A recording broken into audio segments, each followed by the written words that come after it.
कि कथिए के बनल माही के मंदिरवा तो कथिए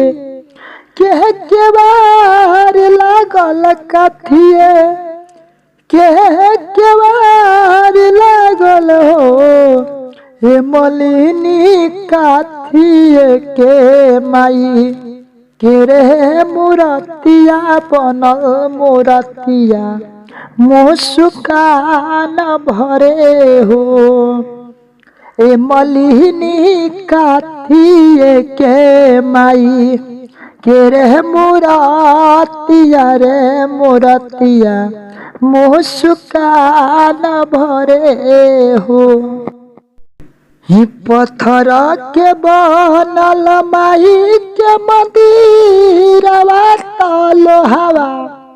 के रे के बार लागल लोहावा के रे के बार लागल ए सेवा का माटिए के माई के रे मूर्तिया बनल मूर्तिया मुस्कान भरे हो ए सेवा का माटिए के रे माई के मूर्तिया रे मूर्तिया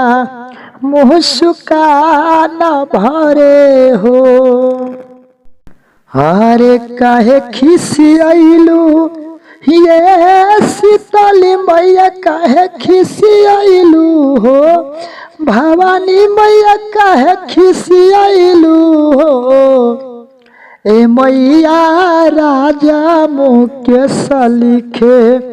तुहर पचारवा हो या चारवा